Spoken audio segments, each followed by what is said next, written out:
Assalamualaikum viewers, welcome to Kashmiri students. I hope you all are good and fine. आज हम इस video में सुकास्ट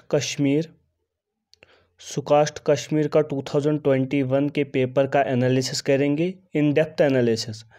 यानी हम इस वीडियो में क्या जानेंगे, जो पिछले साल 2021 में सुकास्ट का पेपर हुआ उसमें किस पैटर्न का क्वेश्चन, मतलब किस पैटर्न के क्वेश्चन रहे, क्या पैटर्न रहा, किस चैप्टर में कितने क्वेश्चन आए थे, और हम ये भी डिस्कस करेंगे कि क्या वेटेज रहा 11th का, क्या 12th का वेटेज रहा सब्जेक्ट वाइज। और हम साथ साथ ये भी डिस्कस करेंगे जो इस साल देने वाले हैं स्टूडेंट्स सुकास्ट 21 अगस्त को, उनके सिर्फ 6-7 दिन बचे हैं। इन 6-7 दिनों में वो क्या करेंगे, उनको क्या करना चाहिए जिससे उनका स्कोर बहुत बूस्ट हो जाए, ये सब हम इसी में डिस्कस करेंगे इस वीडियो में। इस वीडियो में लास्ट तक बने रहिए, आपको सब कुछ क्लियर हो जाएगा।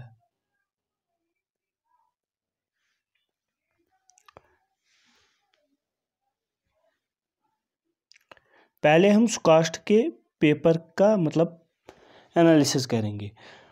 आप जैसे कि आपको मालूम है कि टोटल नंबर ऑफ क्वेश्चन जो सुकास्ट में पूछे जाते हैं वो है 135।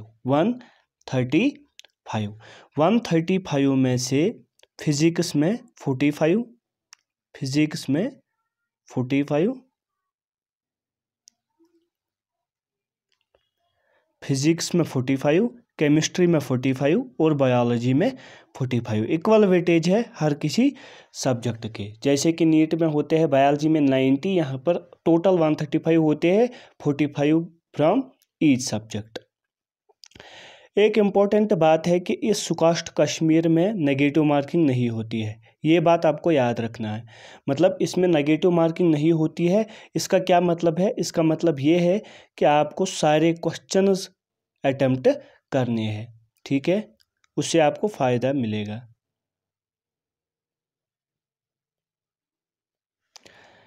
अच्छा, अगर आप करेक्ट आंसर करते हो तो 1 मार्क्स मिलता है इसमें 135 मार्क्स होते हैं टोटल, एक क्वेश्चन का 1 मार्क्स। अगर आप इनकरेक्ट आंसर करते हो तो कोई मार्क्स नहीं मिलता है, नेगेटिव भी नहीं होता है, क्योंकि सुकास्ट कश्मीर में नेगेटिव नहीं होता है, सुकास्ट जम्मू में नेगेटिव मार्किंग होती है। अगर हम 2021 के पेपर की बात करेंगे तो 2021 में जो पेपर हुआ उसका ओवरऑल लेवल क्या था, ईजी टू मॉडरेट। अगर आप देखेंगे 2019 में 2020 में जो पेपर्स हुए वो थोड़ा मॉडरेट टू डिफ़िकल्ट थे, लेकिन पिछले साल इन्होंने थोड़ा लेवल डाउन कर दिया, यानी इजी टू मॉडरेट पेपर बनाया, ठीक है।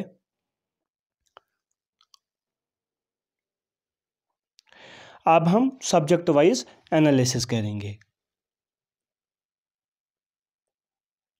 पहले हम फिजिक्स का करते हैं। ये यहाँ पर 35 लिखा है, क्वेश्चंस 45 होते हैं फ्रॉम ईच सब्जेक्ट, ठीक है। 45 क्वेश्चंस, यानी फिजिक्स में 45 क्वेश्चंस आते हैं। अगर आपने 2021 का पेपर देखा होगा तो उसकी लेवल, फिजिक्स की लेवल मॉडरेट थी, ना ज़्यादा इजी थी ना ज़्यादा डिफ़िकल्ट थी, यानी लेवल फिजिक्स की मॉडरेट थी। टाइप ऑफ क्वेश्चंस क्या पूछे गए सुकास्ट 2021 में? फिजिक्स में थ्योरी बेस्ड क्वेश्चंस ज़्यादा थे, बहुत इजी पेपर था, मतलब इजी टू मॉडरेट पेपर था। फिजिक्स में थ्योरी बेस्ड क्वेश्चन ज़्यादा थे, अगर कोई न्यूमेरिकल था भी तो वो फार्मूला बेस्ड था, वो उतना डिफ़िकल्ट नहीं था, यानी इजीली बन जाता। अगर किसी को फार्मूला भी याद होते तो क्वेश्चन सारे के सारे बन जाते, ठीक है। अब हम क्वेश्चन ब्रेक डाउन देखते हैं, मतलब किस चैप्टर में कितने आए थे, किस क्लास में कितने आए थे। 11th पोर्शन में से 18 क्वेश्चन आए थे, 12th पोर्शन में से 27। आप देख सकते हो हर साल फिजिक्स का ज़्यादातर वेटेज 12th की ओर रहता है, ठीक है। मतलब अगर आप पिछले 3-4 सालों के पेपर को देखेंगे सुकास्ट के, तो आप देखेंगे कि 12th का वेटेज हर साल थोड़ा बहुत ज़्यादा रहता है। पिछले साल 27 क्वेश्चन थे out of 45 from 12th class, और 18 क्वेश्चन थे from class 11th, from class 11th। अगर हम अब अलग अलग देखेंगे किस चैप्टर में से कितने थे, अगर हम देखेंगे 11th में से यूनिट्स एंड डायमेंशंस में 2 क्वेश्चन थे, काइनेमैटिक्स में 3 क्वेश्चन थे, मैकेनिक्स में 4 क्वेश्चन थे, मैकेनिकल प्रॉपर्टीज़ ऑफ मैटर, जिसमें आते हैं मैकेनिकल प्रॉपर्टीज़ ऑफ फ्लूइड्स और मैकेनिकल प्रॉपर्टीज़ ऑफ सॉलिड्स, उसमें से 3 थे। थर्मल फिजिक्स में आती है KTG, थर्मोडाइनमिक्स और थर्मल प्रॉपर्टीज़ ऑफ मैटर। इसमें इनमें से 3 क्वेश्चंस थे, ठीक है। और वेव्स एंड ऑसिलेशंस जो बचा, वेव्स एंड ऑसिलेशंस में 3 क्वेश्चंस थे, ठीक है। ये टोटल ओवरऑल कितने क्वेश्चंस रहे? 18, यानी 11th में जो 18 क्वेश्चंस थे वो इन चैप्टर्स में थे, ठीक है, 18। अब हम 12th की 27 क्वेश्चंस देखेंगे, ये किन चैप्टर्स में कितने क्वेश्चंस थे। अगर आप देखेंगे तो इलेक्ट्रोस्टैटिक्स, करंट इलेक्ट्रिसिटी और सेमीकंडक्टर्स, मैंने सेमीकंडक्टर्स को इन 2 चैप्टर्स के साथ इसलिए मर्ज किया क्योंकि ये भी करंट रिलेटेड चैप्टर है। इन 3 चैप्टर्स में से 13 क्वेश्चन थे। आप देख सकते हैं वेटेज इन चैप्टर्स का। इलेक्ट्रोस्टैटिक्स जिसमें कैपेसिटर्स भी आता है, करंट इलेक्ट्रिसिटी और सेमीकंडक्टर्स, इनमें 13 क्वेश्चन थे। कितने? 13। मैग्नेटिज्म जिसमें आता है मैग्नेटिक इफेक्ट्स ऑफ करंट और अर्थज मैग्नेटिज्म, और EMI, AC और EM वेव्स, मतलब इन 2 इलेक्ट्रोस्टैटिक्स, कैपेसिटर्स और करंट इलेक्ट्रिसिटी को छोड़कर जो 12th के पार्ट 1 में जो भी चैप्टर्स बचते हैं, मैग्नेटिज्म जिसमें आता है मैग्नेटिक इफेक्ट्स ऑफ करंट और earth's magnetism, EMI, AC and EM waves, in 5 chapters में से कितने क्वेश्चन थे? 7। कितने थे? 7 क्वेश्चन थे, ठीक है। उसके बाद अगर हम देखेंगे ऑप्टिक्स की, तो ऑप्टिक्स में जिसमें रे ऑप्टिक्स और वेव ऑप्टिक्स आती है, इसमें से 4 क्वेश्चंस थे। मॉडर्न फिजिक्स जिसमें आते हैं dual nature of matter and radiation, atoms, nuclei, इनमें 2 क्वेश्चंस थे। कम्युनिकेशन सिस्टम जो नीट में नहीं है, JEE मेंस और एडवांस, और इसमें कॉस्ट में है। पिछले साल एक क्वेश्चन इस कम्युनिकेशन सिस्टम में आया था, ठीक है।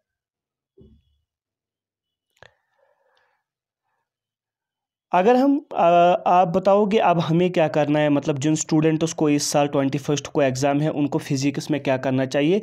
अब आपके पास 6 से 7 दिन बचे हैं, तो आप फार्मूला को रिवाइज कीजिए, और जो इन टेक्स्ट को, वेरी इंपॉर्टेंट जो मैं बताने जा रहा हूँ, जो इन टेक्स्ट क्वेश्चन है ना, जो इन टेक्स्ट क्वेश्चन है फिजिक्स के, वो करके जाना। आप देखना वो डायरेक्ट क्वेश्चन वहाँ पर पूछे जाएंगे। मतलब जो इन टेक्स्ट क्वेश्चन, जो टेक्स्ट बुक के बॉक्सेस में क्वेश्चन होते हैं, जो लास्ट में क्वेश्चन होते हैं हर किसी चैप्टर के, उनको एक नज़र देना ज़रूर इन 6-7 दिनों में। और पिछले 5 साल नीट के पेपर सॉल्व करना। इस टाइम आप बस क्वेश्चन सॉल्व करो, एक रिवाइज करो फार्मूला को फिजिक्स में, और जो इन टेक्स्ट इनबॉक्स क्वेश्चंस होते हैं उनको करो, और जो प्रीवियस ईयर 5 ईयर्स पेपर है नीट के, उनको करके जाना। अगर आप इतना करके जाओगे तो आपको फिजिक्स में मैक्सिमम क्वेश्चंस डायरेक्ट मिलेंगे, ठीक है। अब हम आते हैं केमिस्ट्री पर। केमिस्ट्री में भी इसी तरह 45, यहाँ पर 35 लिखा है, 45 क्वेश्चंस। केमिस्ट्री में भी 45 क्वेश्चंस आते हैं। अगर हम 2021 की बात करें तो केमिस्ट्री की लेवल इजी टू मॉडरेट रही, यानी डिफ़िकल्ट नहीं थी केमिस्ट्री 2021 में, इजी टू मॉडरेट थी। कुछ क्वेश्चंस मॉडरेट थे, इसलिए easy to moderate. Type of questions क्या पूछे गए, मतलब 2021 में कौन टाइप के क्वेश्चंस पूछे गए? Theory based, very important. ज़्यादा क्वेश्चंस केमिस्ट्री में थ्योरी बेस्ड थे, खासकर इनऑर्गेनिक और ऑर्गेनिक में थ्योरी बेस्ड क्वेश्चंस पूछे गए। फिजिकल केमिस्ट्री में भी बहुत सारे क्वेश्चंस थ्योरी बेस्ड थे, लेकिन कुछ क्वेश्चंस सम फार्मूला बेस्ड क्वेश्चंस थे, कुछ फार्मूला बेस्ड क्वेश्चंस थे। अगर किसी को फार्मूला भी आते थे तो वो इजीली उन क्वेश्चंस को कर सकता था, उतना डिफिकल्ट केमिस्ट्री नहीं था।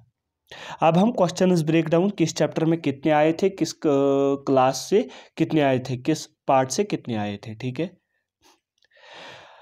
अगर आप यहाँ पर भी देखेंगे तो यहाँ पर भी 12th का वेटेज ज़्यादा रहा।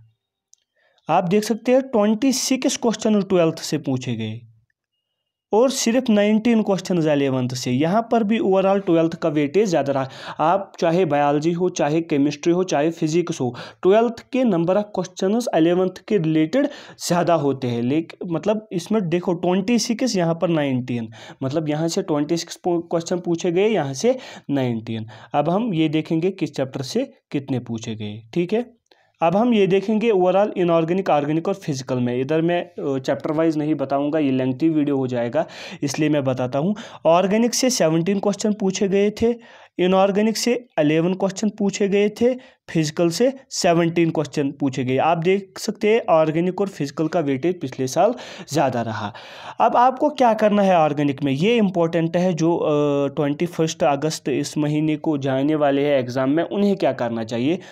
देखिए ऑर्गेनिक में आप नेम्ड रिएक्शन ज़रूर पढ़ के जाना, नेम्ड रिएक्शंस, और जो भी ऑर्गेनिक में टेस्ट्स है उनको पढ़ के जाना। टेस्ट बेस्ड 1 या 2 क्वेश्चन ज़रूर पूछे जाएंगे, नेम्ड रिएक्शंस 1 या 2 पूछे जाएंगे, और जो इन टेक्स्ट रिएक्शंस होते हैं ना, जो टेक्स्ट में रिएक्शंस दी गई है उनको पढ़ के जाना। यानी आप टेक्स्ट में नेम्ड रिएक्शंस पढ़ना, आप टेक्स्ट में टेस्ट जो दिए हैं उनको पढ़ना, और इन टेक्स्ट में जो रिएक्शंस दी गई है उनको पढ़ के जाना, ठीक है।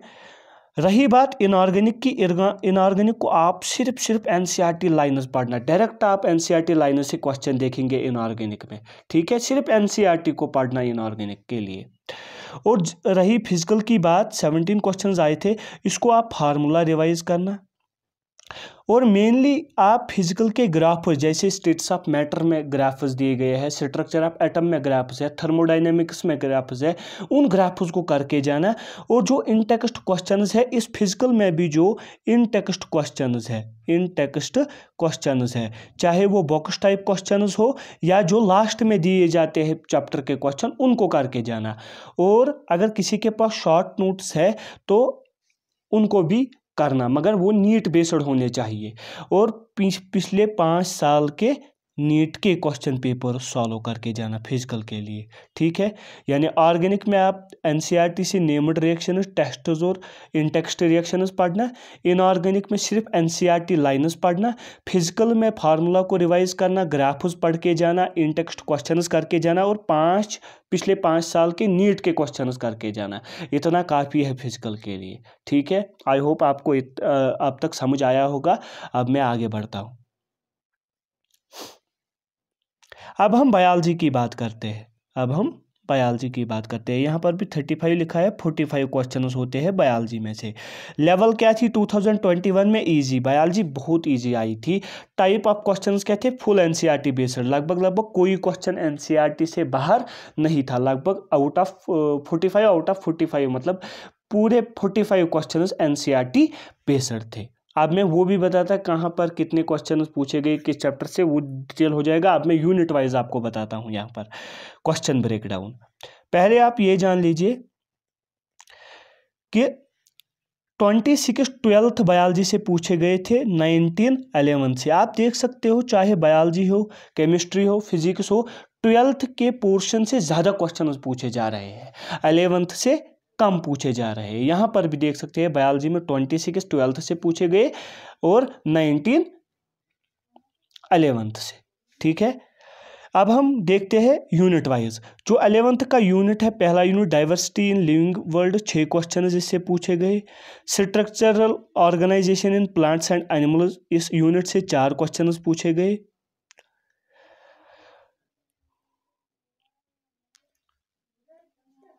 स्ट्रक्चर एंड फंक्शंस, जिसमें आता है सेल साइकिल एंड डिवीजन और बायोमॉलिक्यूल्स, इनसे 2 क्वेश्चन पूछे गए। प्लांट फिजियोलॉजी से 2 क्वेश्चन, ह्यूमन फिजियोलॉजी से 3 क्वेश्चन। यानी देख सकते हैं प्लांट फिजियोलॉजी और ह्यूमन फिजियोलॉजी बहुत लेंथी थे, लेकिन फिर भी पिछले साल इन 2 यूनिट से सिर्फ 7 क्वेश्चन पूछे गए। आप देख सकते हैं मतलब वेरिएशन बहुत आ रही है क्वेश्चंस में, मतलब लगभग इक्वल डिस्ट्रीब्यूशन हो रही है क्वेश्चंस की, ठीक है। अगर हम अब 12th की बात करेंगे, जिसमें से 26 क्वेश्चन पूछे गए थे। रिप्रोडक्शन यूनिट से 7 क्वेश्चन, जेनेटिक्स एंड एवोल्यूशन से 10 क्वेश्चन, इकोलॉजी से 4 क्वेश्चन, और जो 2 और यूनिट बचे इसमें से बायोटेक और biology and human welfare, human welfare, sorry, biotech and biology and human welfare, in 2 unit से 5 क्वेश्चन पूछे गए। इकोलॉजी से आप देख सकते हैं जेनेटिक्स से 10 क्वेश्चन पूछे जा रहे हैं, जेनेटिक्स एंड एवोल्यूशन इंपॉर्टेंट है। रिप्रोडक्शन से 7, आप देख सकते हैं डाइवर्सिटी इन लिंग वर्ड से 6, मतलब ये इंपॉर्टेंट यूनिट्स है जिनसे ज़्यादा पूछे जा रहे हैं। ठीक है, अब क्या करना है आपको इन दिनों, क्या करना है आपको, अगर आपको बायोलॉजी को क्या करना है, सिर्फ एनसीईआरटी को रिवाइज करना है, सिर्फ एनसीईआरटी को रिवाइज करना है। और अगर किसी ने एनसीईआरटी बेस्ड नोट्स बनाए हैं तो उनको रिवाइज करना है, क्योंकि आप 5-6 लगभग 6 से 7 दिन बचे हैं आपके एग्ज़ाम के लिए। आपको क्या करना है, आपको सिर्फ एनसीईआरटी पढ़ना है बायोलॉजी में, और एनसीईआरटी बेस्ड नोट्स अगर किसी के पास है तो उनको रिवाइज करना है। ठीक है, आई होप आपको ये क्लियर हो गया होगा, मतलब 2021 के पेपर का पूरा एनालिसिस मैंने दिया। अब मैं इन डिटेल बनाता, मतलब किस चैप्टर से कितने आते, तो ये लेंथी वीडियो बन जाता। मैं उम्मीद करता हूँ कि आपको ये वीडियो पसंद आया होगा। अगर आपको ये वीडियो पसंद आया होगा तो don't forget to like, share and subscribe the channel, don't forget to subscribe the channel and share and like the video. मिलते हैं नेक्स्ट वीडियो के साथ, तब तक के लिए अल्लाह हाफिज़।